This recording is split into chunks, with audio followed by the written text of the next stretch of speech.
Hello guys, this is Sohan. So আমি আর আমার একটা ফ্রেন্ড মিলে ঢাকায় যাচ্ছি, যেহেতু নাইট স্টে করা লাগবে ভাবলাম এই গরমে একটা হোটেলেই উঠি। সো আমরা 3 স্টার একটা হোটেল দেখছি যেটা Shuktara. So let's check out এটা আসলে কেমন।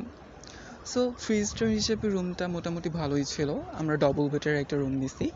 সো লেটস চেক আউট আমার ওয়াশরুম কেমন ছিল। ওয়াশরুমটা মোটামুটি ভালো ছিল। আমি একটা হোয়াইট হুডি পরছি। ওকে। সো আমার একটা ফ্রেন্ড স্টিল ঘুমাচ্ছে, চলে আসছে ওর।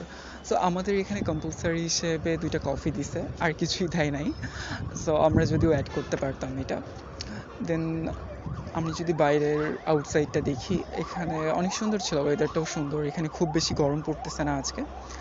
আম, এখানে একটা মেয়ে ছিল, টু বি অনেস্ট আমাদের দিকে বারবার লোক দিচ্ছিল। সো আমার যে ফ্রেন্ডটা ঘুমাচ্ছে, ও আসলেই দেখি তো ঘুমাচ্ছে কিনা। ও তো ঘুমাচ্ছে না।